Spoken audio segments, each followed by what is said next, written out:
Hello everybody, this is Mike Adams at MikeAdams78 at gmail.com. You're either watching me on my Facebook channel or my YouTube channel. This is my messy workstation. That is a 32-inch high-deer cheap monitor, actually television monitor I bought from a guy on Craigslist a long time ago. It's a really nice computer I have, my dad's desk, and a very large sketch pad.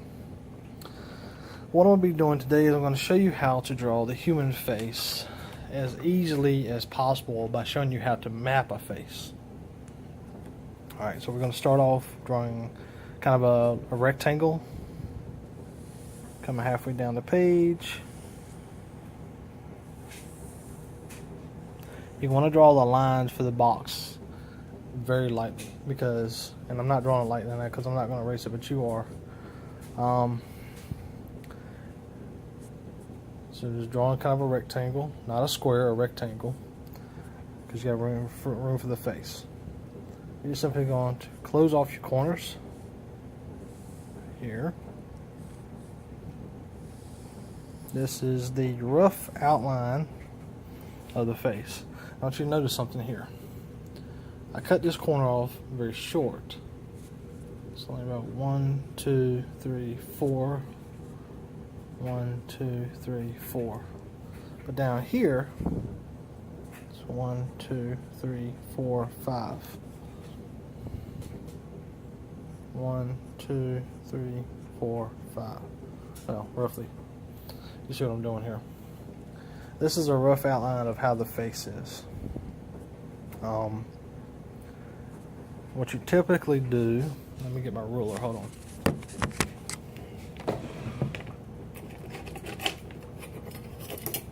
You don't have to be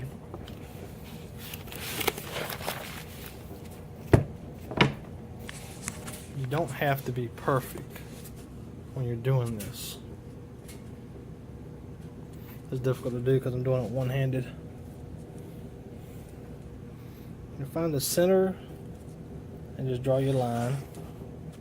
Again, it doesn't have to be perfect. I mess up a little bit. Okay. Alright, so you're going to come down, and we're about 6 inches. And there's going to be a light, faint line indicating where your eyes are going to begin. But what we're going to do here is I'm going to show you a little trick. Sorry about my finger, I didn't realize it was in the way. This is how to map the face. And it's my virus database. No, wonderful. This is, you're going to start the nose. The nose is going to be how you know where to put your face at. So, I already messed up.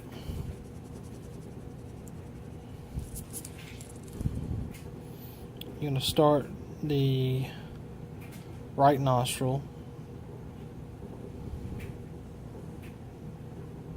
down to the fulcrum, or some people call it the cleft, or whatever you want to call it.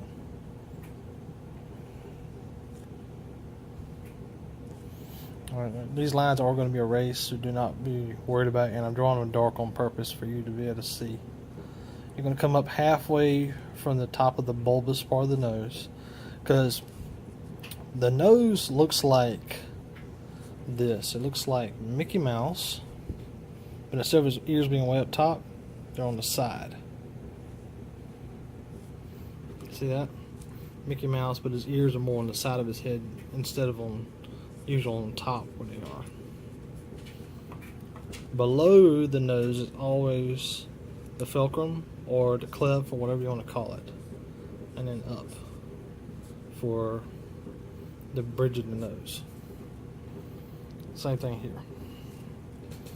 Now from this you can identify where the lips begin.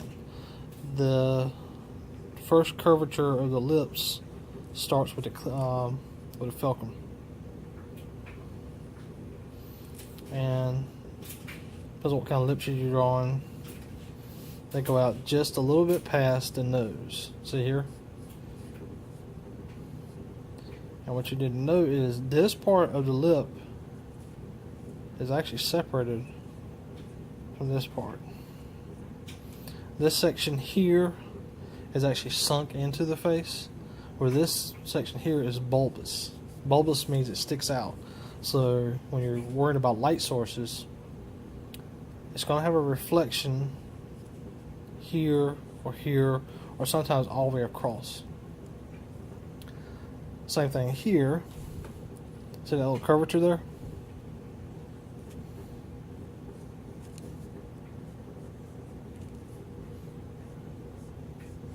And what you'll find is some people's lips are different than others. I'm just kind of giving you a rough draft.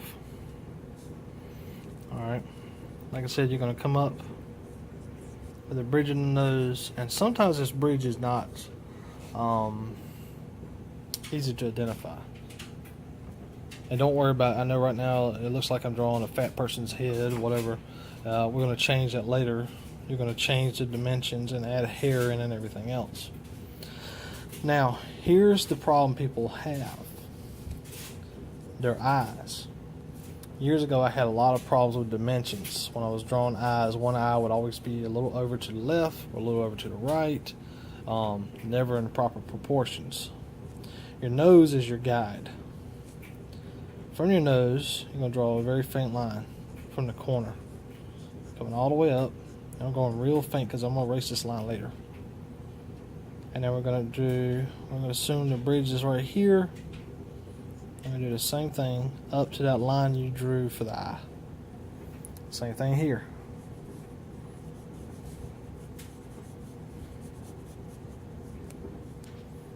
Again, come down. Okay. Now it's not exact proportions, or exactly perfect, but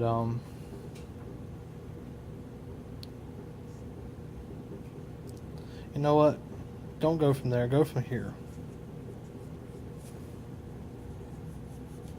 So even I'm not perfect at this. I've been drawing for about 20 some odd years, and I don't have this down pat. I probably never will. Now what you're going to want to do is decide how big you want the eyes to be.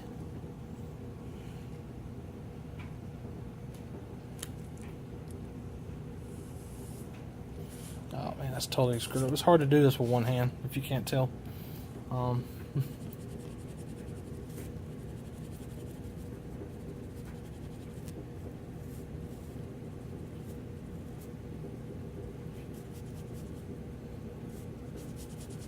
Alright, but anyhow, you got the gist of this. Alright, so what you're going to do is you're going to start your eye about right here. You're going to stay inside these lines. You're going to start with the tear duct.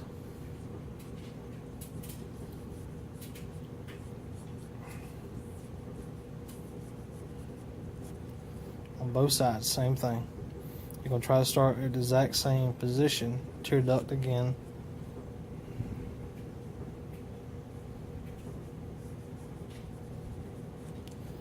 Okay. They're almost exactly proportional, just about. It might be a little off, but don't worry about that. I'm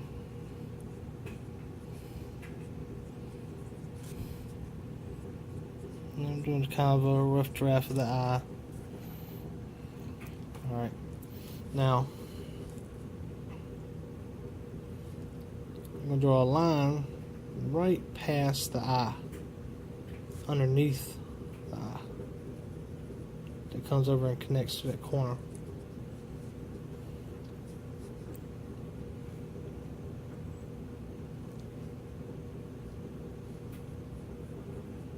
Another one like so.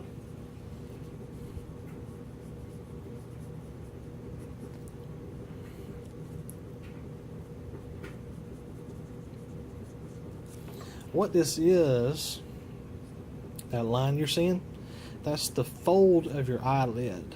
When your eye is open, it causes this little fold here and here. Okay.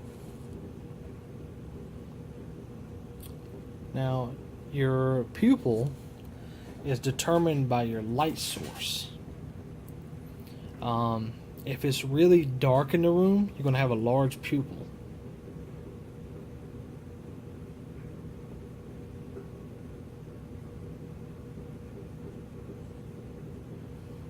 so.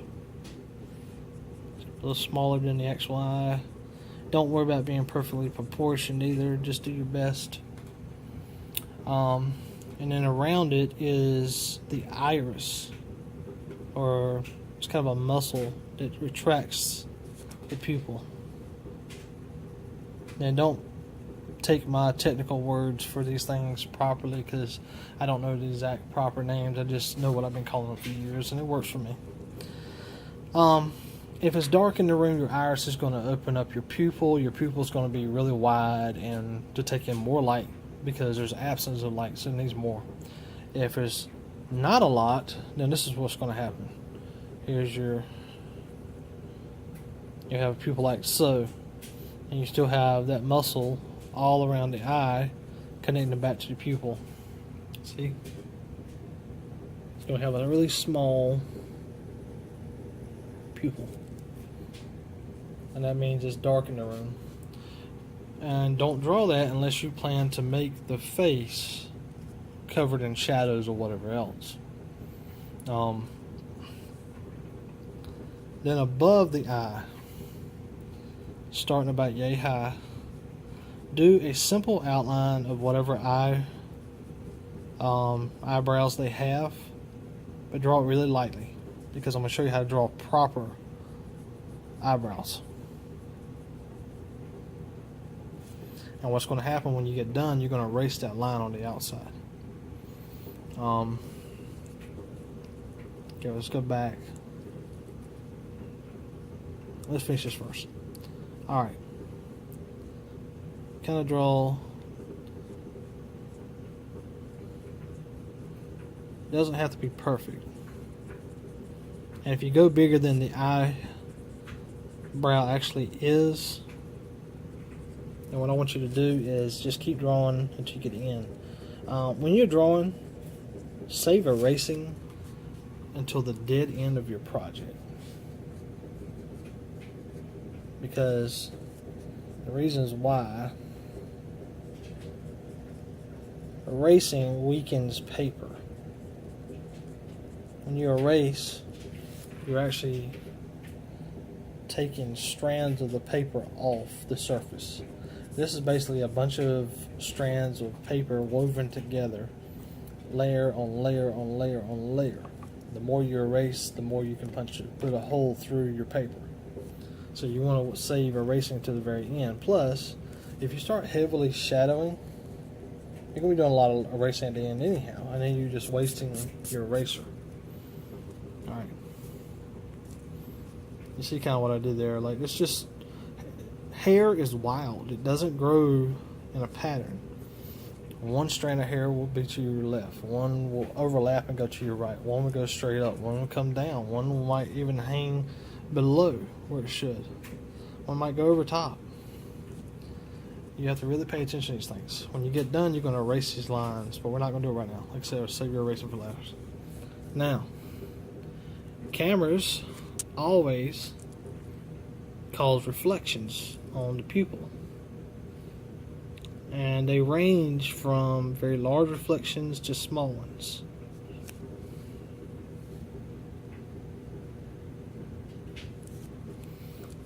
So what you're going to do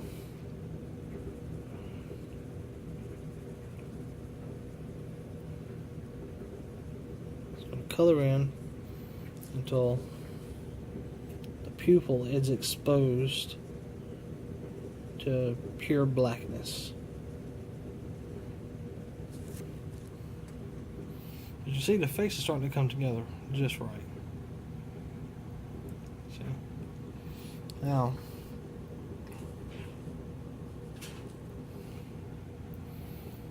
okay, from here, come down just a little bit and draw a line. It's going to indicate your chin. This is going to help you to identify where the face structure starts. Okay, from that little line, you can draw a very faint ball. That's your chin. Your chin and your nose stick out. They're not flat surfaces. They stick out. Below that ball, you're going to start coming over to indicate the jaw pattern. And this isn't 100% accurate because I'm drawing it with a camera in my hand. Let's see what that's doing. Now look, and from here, the corner of that lip, you're going to come up halfway. I'll show you. And right here is where the jawline is going to start. That line is going to be erased. Same thing on this side. You're going to come up halfway, and then the jawline starts. And again, you may trim in even more. You may decide to come in a whole lot more.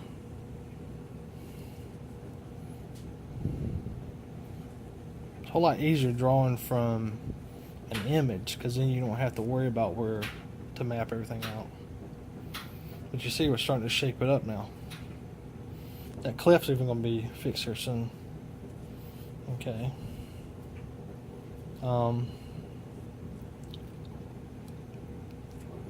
Alright, so now we're going to go back and fix the nose.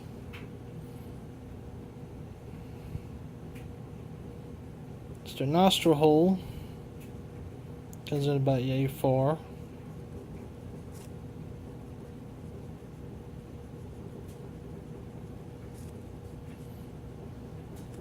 And you just fill in the hole, make it black or whatever. If you're drawing someone's picture, they have nose hairs. Don't draw them in. Okay, surfaces that are going to reflect are here, indicated by a really light line. This line will disappear with shading. These surfaces reflect light. This surface here, inside the fulcrum or cleft or whatever you want to call it, it reflects light also. And usually here will also reflect some kind of light. It doesn't have a pattern, so you can't exactly draw it in. What I recommend is don't draw it in at all. Shade in the entire paper, then take an eraser and erase out the light source. Now everybody has bags under their eyes. Even young girls, young boys, they have bags under their eyes. Alright. Now we're still going here. Now don't worry about shaping the head if this isn't fit yet. What you can do is come over here, and the jaw always extends, the upper jaw extends a little further out than the lower jaw.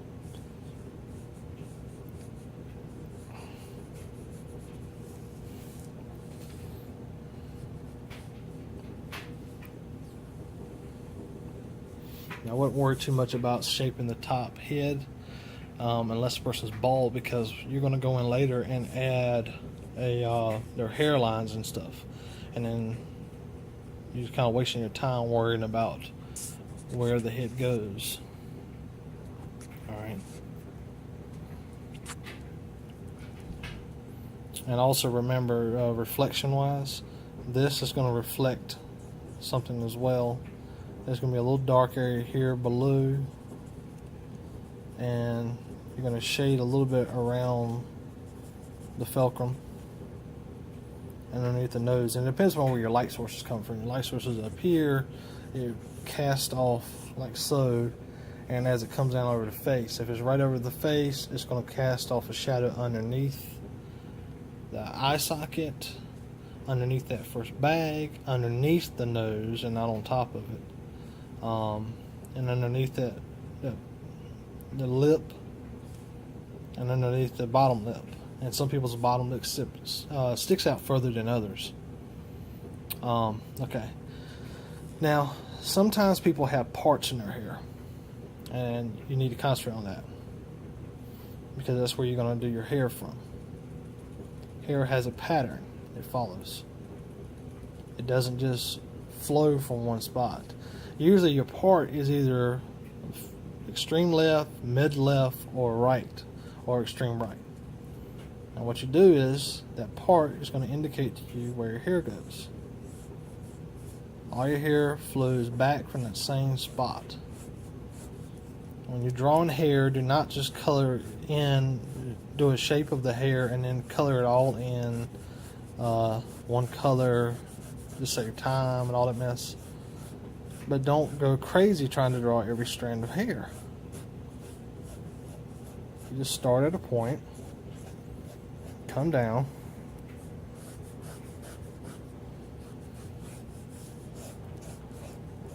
hair is going to overlap each other, it's going to cross each other. And you see I have not done any erasing yet other than a few mistakes I made earlier. Alright. This is about the ugliest woman I've ever seen. Same thing here. Going to come down.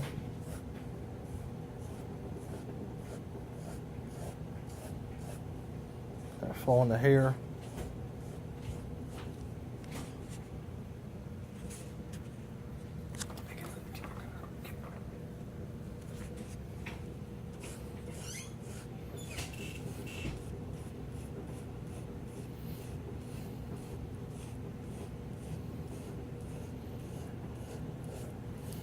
It was either a woman or an Indian. I don't know which one I've done.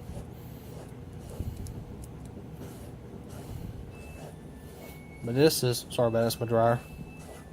It plays music. This is from pure imagination and using a mapping system that I've learned. And I'm drawing very light, so it's going to be easy to fix.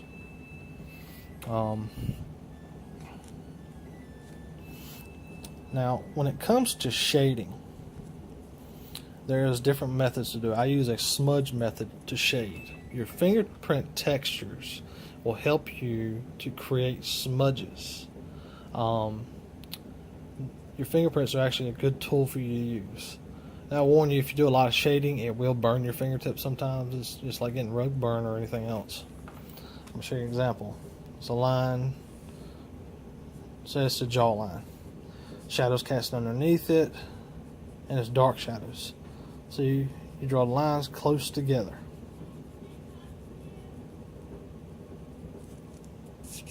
Alright, whoops. Okay, you're going to smudge this.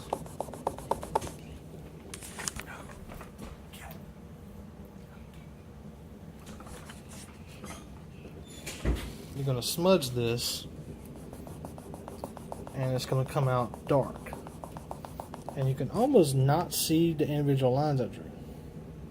That's for dark shadows. Same jawbone, less light source. The lines separated from each other, almost not touching. Now this one requires a little bit more smudging, but that line, again, those little lines will disappear if you smudge it right. And that will burn your fingertip if you smudge a lot. So that's why you have many more. Also, well, you can't see yet, I haven't done enough. So the lines, the hashed lines close together produce a dark line. When you smudge it separated, produce a light line. Shadows is what gives your picture realism. When you add shadows to a picture, everything looks realistic versus two-dimensional like a cartoon character. Even this picture that does not look like a real person yet, if I work hard enough, I can turn this into a portrait of what appears to be a realistic person. Now let's go and get rid of some lines. This is where drawing the light lines comes in handy, because it took very little effort to erase that. Same here. Same here.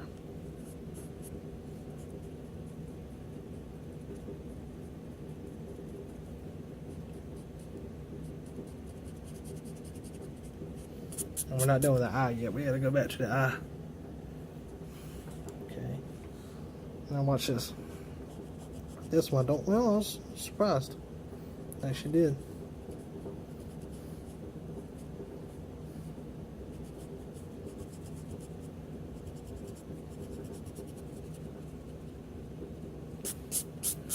Alright. Now, let's go back to the face real fast and fix something. Okay. Eyelashes.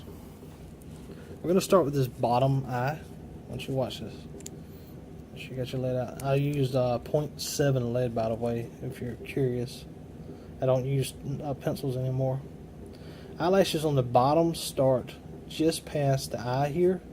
They don't go any further. If you look in the mirror, you'll see I'm telling you the truth. And they cross, they hash. They're wild. Just like so. They're further away from the inside of the eye to get, the thicker they get. With men, it kind of stops here. With women, the eye gets a little wider.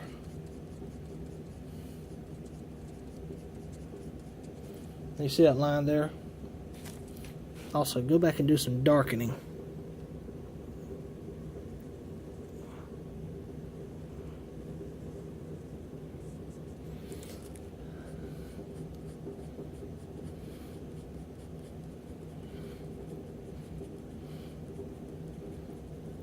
And the closer to the inside of the eye you get, the less there are. There's more eyelashes on the outside than there is on the inside.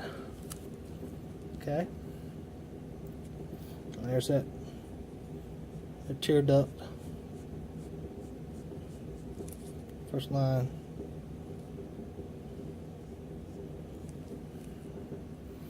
Starting to see the realism in it. And it still doesn't look like anything yet, but given enough time, I can turn this into something. Same thing on the other side.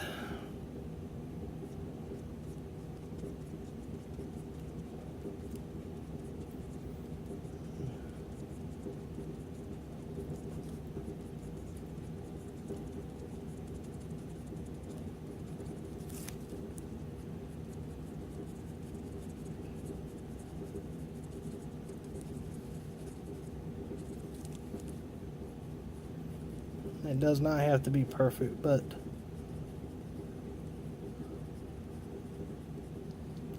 going to do your best to make it look realistic. And I'm done.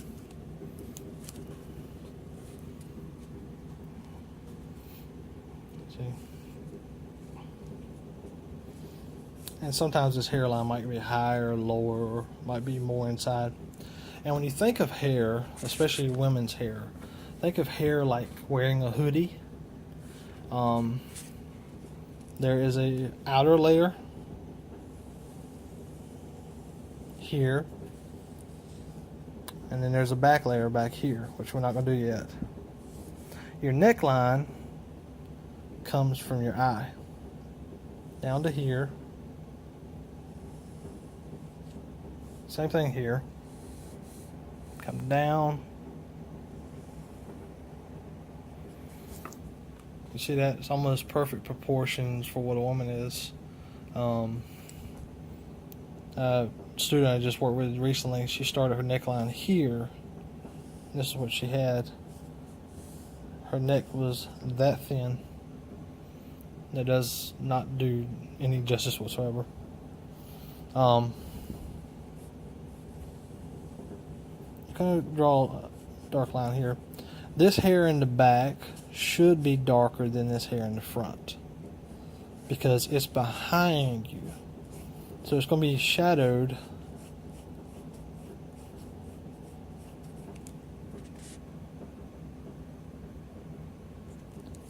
by the head and everything else. And don't forget to draw this muscle here. And we still haven't erased the box yet, but we'll come back to it later. And again, we can still come in even more with this chin to make her look more feminine and actually match the other side here. See how it matches more. And don't worry about erasing. Save your eraser.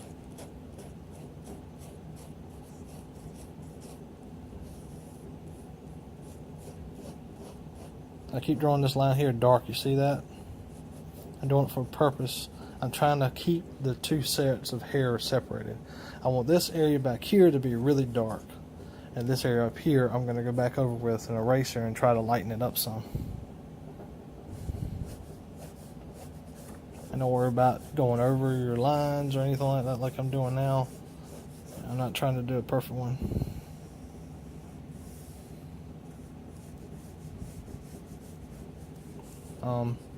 Hair has a tendency to show roots.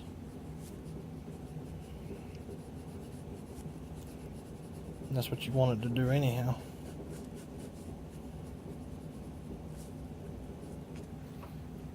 So it's starting to look realistic here.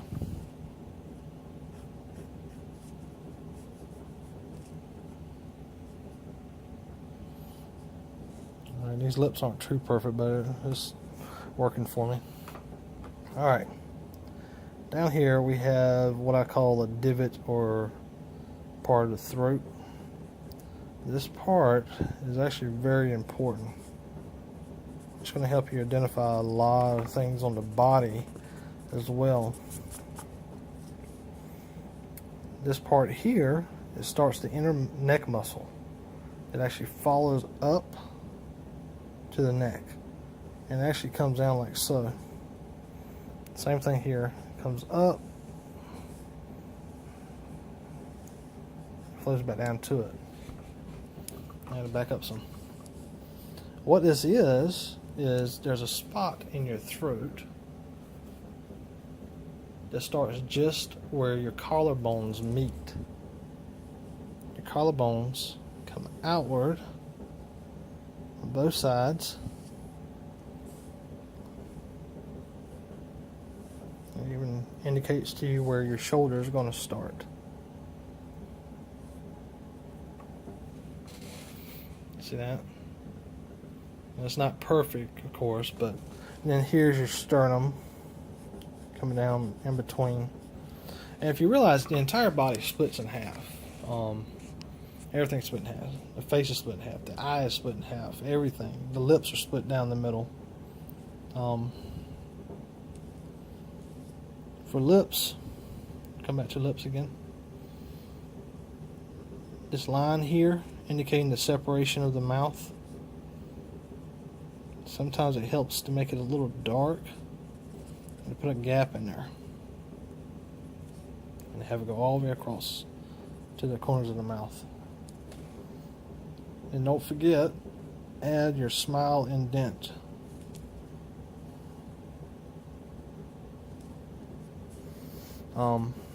People a little fatter,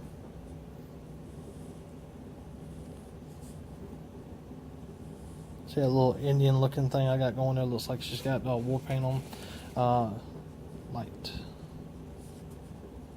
Don't worry about that I wrote light on her face. That's a light source. That's what I'm trying to indicate. That's a light source, light source, light source, light source. Possible light source. The way this cleft or fulcrum works, whatever you want to call it, is it works just like this. Now we're going to take our white eraser. Only white erasers. Don't use pink erasers. I don't like pink because sometimes what happens is pink stains paper. Sometimes it doesn't do it, but a lot of times I've had it do it. Even this line here eventually will be erased. We're going to indicate that line by shading around the mouth. Usually what happens is right here and right here is the cheekbones, kind of whatever, the fat or whatever you want to call it.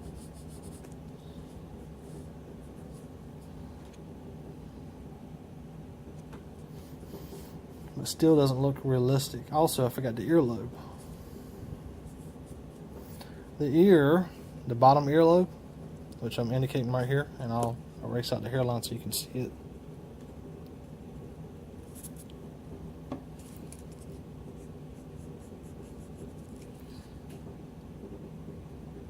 Where this nostril is, just a little bit above it across is the bottom of the earlobe. And then I'm going to draw it in because the hair is blocking in. That's where it would go. There's your ear right there and the hairline. And sometimes it's different for each subject you're drawing. Same thing here. Come over.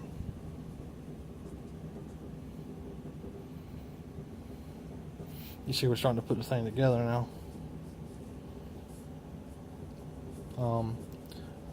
Forehead. Another line I'm going to add in here.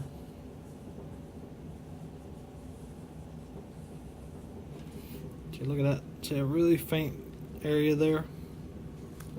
And that's from here and here. When you shade this face, those areas are going to leave light. Because normally that's what happens. Your forehead sweats a lot. It's the first spot of your body that sweats because most of your heat comes from here, top of your head. All your heat escapes from the top of your head. So you sweat on top of your head before you sweat anywhere else. So usually your forehead is moist looking. So when light hits a moist structure, some areas are going to be dark, some areas are going to be light. And that's what you're looking for. Just like here, the cheek there. The cheek is going to be the first thing that sticks out. So you got the collarbone here.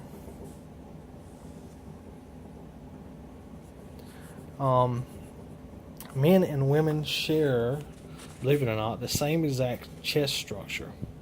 We both have the same breast. The only difference with women is there is a teardrop of fat above the breast. And it kind of starts from the neck here. Draw a real faint line. And of course, depending upon your subject, how large your breast is, whatever. Same thing. Think about it as a saddlebag hanging over the side of a horse. Here's your chest region of a woman and a man, and the abdomen. We both had the same muscle structure. The only difference is women have this. This is fat. And of course, the nipple and everything. And that's not a perfect nipple. Also, by the way, guys who want to start drawing breast, this is not a nipple. Nipples don't look like two dots inside of each other. There is the nipple region, and it's for men and women. This is more of what we're looking for. And shadows fall upon it. You smudge it a little bit. And of course the nipple, if it's exposed in the picture, is going to stick out further. That's more of a nipple than this is. This is just two circles inside of each other. But if you take that and you add the teardrop shape to it, and add in the shadows, like I told you, now it's starting to look like a real breast versus your cartoon one. But that's pretty much it. Men's just got their nipples here, and they're higher than the women's are, and women's hangs lower because it's on that little fat layer just in front of it. It's not actually a fat. There's a sac inside here. It's designed for breast milk and everything else. But I just want you to understand that. Now, but as you see, once you see this, the shadow here made this look realistic. Before I added it, it just looked like a weird cartoony boob. Alright, now watch this. Okay, we're going to add in some shadow, and it's going to come down the face also.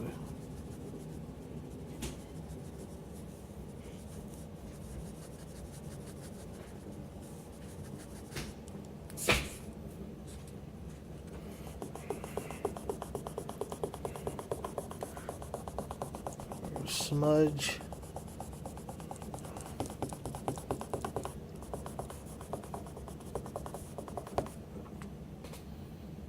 Start to see what I'm doing.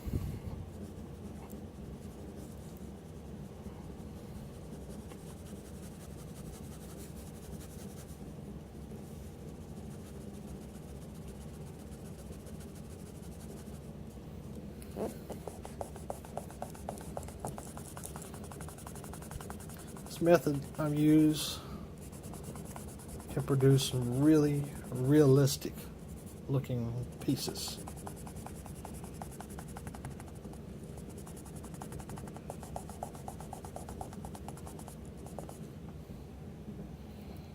See the shadows there?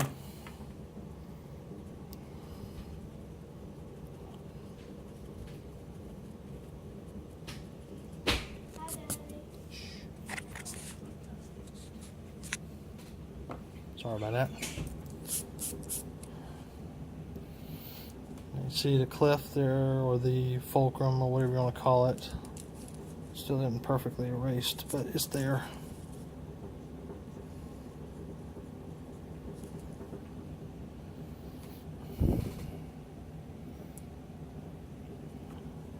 And what you're going to do here is you're going to do some more light shadow lines. See, they're kind of far apart from each other.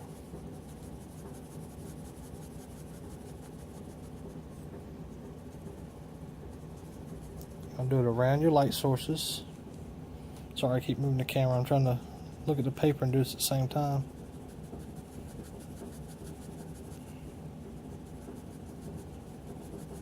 And don't worry if you go over your light source, because you can fix that with an eraser.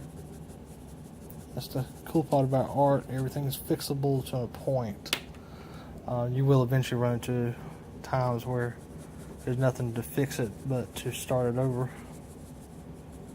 And you're going to shade everywhere. You're just going to make your picture look, well, bad at first. You're going to look at it and say, oh, this looks horrible. And you can barely see it because I'm going really light. I'm trying to stay light.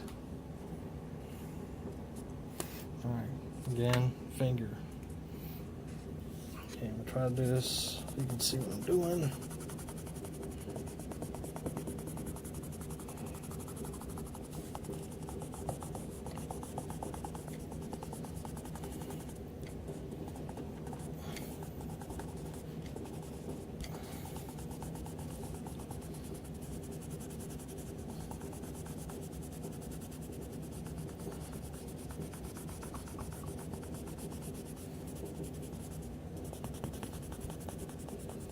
It won't be the only time you go over this picture either, so don't worry about if it's not dark enough.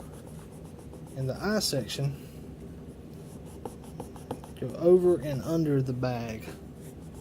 Over and under. Now, see it's starting to take shape. Now I'm still staying light because this is just the beginning draft of my picture, and we're already up to 43 minutes just on one video. It's going to take a long time to upload. What you're going to do, you're going to do a dark outline and try to be as precise as possible. If you mess up, just try to fix it, but don't concentrate heavy on it. Because we're not done with this picture yet. We got a lot of work to go. Just giving it a shape again.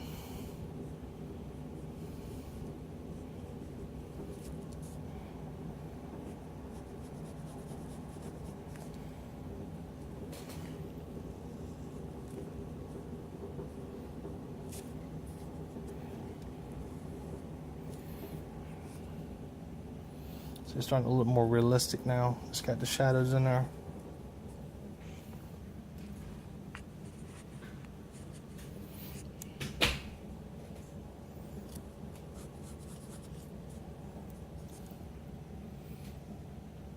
But this is all from just out of my head. There's nothing. You're going to re-outline the eye, the eyelids. Don't forget, leave your tear duct in there.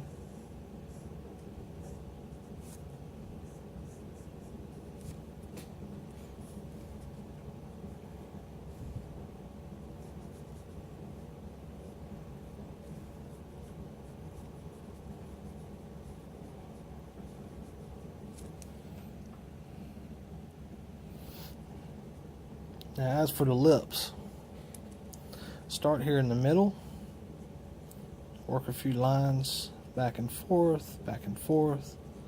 Don't worry, you're going to shade over this to make it look more realistic, but lips are not smooth. Unlike what cartoons like to indicate and what you see in magazines, lips are very wrinkly in real life.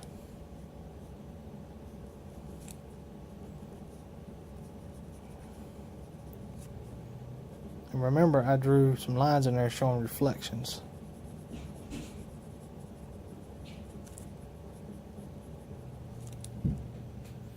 You're going to take your finger over those lines you just drew, like so. And go ahead and shade in over that light line. And I'll show you why in a second. Now, we're going to take my trusty retractable eraser, another white one. These are awesome because you can mold this to a point. We're going to kind of erase my light source off here and off of here, back in the fulcrum, whatever you want to call it, here. Matter of fact, go ahead and take that out. And here. Then on the lip,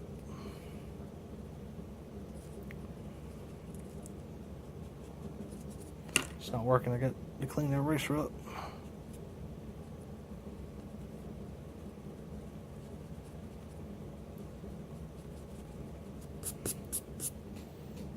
See, the lips are looking kind of realistic now.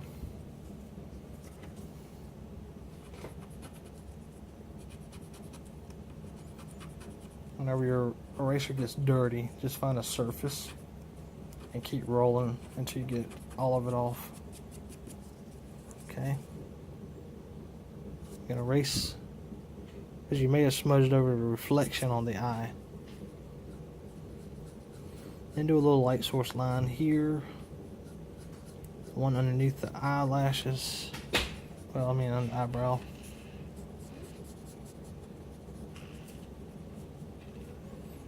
And take this out.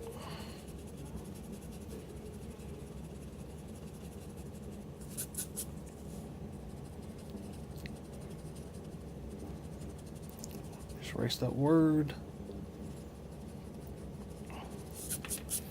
And don't worry about trying to get it perfect because no one is perfect about this.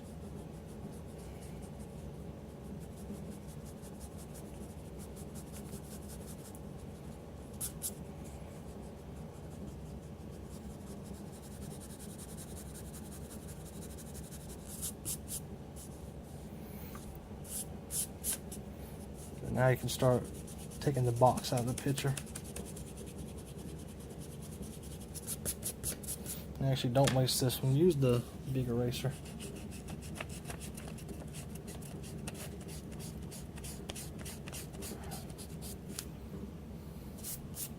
Get the little light source box out of the picture.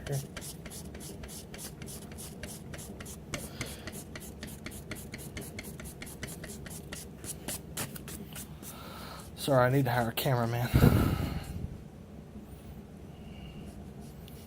And your part there, clean out a spot for that part. Also, come in here. You want that eye to look bright. Excuse me.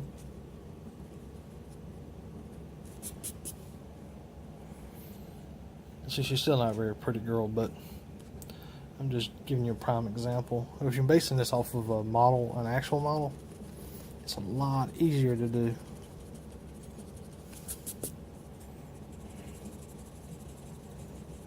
I'll go one more thing with you and then I'm going to let you go. And I hope you practice this at home. Hair, like I said, starts from a part. If there is no part, then you just have to kind of follow the flow of the hair. Hair does not just come down straight. It's not always perfect. Sometimes you get a little strand.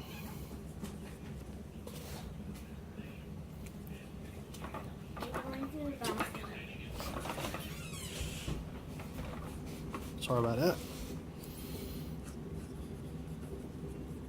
You got some wild hairs just kind of flowing. They kind of stick out.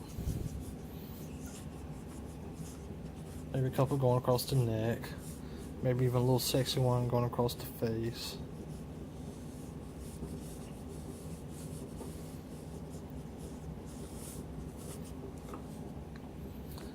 You could even use this if there's a part in the face you just don't like. You can take some hair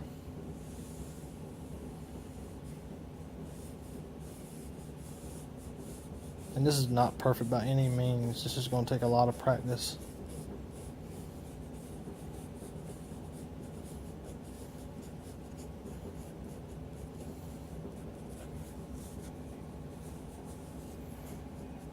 And again, on the other side, a couple of strands of hair sticking out here and there. And don't forget, you're going to do a darkening process.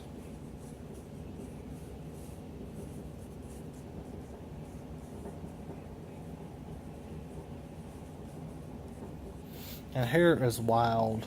It doesn't have a pattern.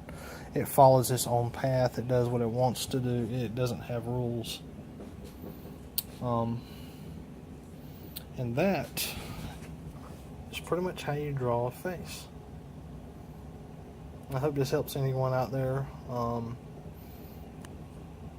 Thank you, and I hope you subscribe and enjoy.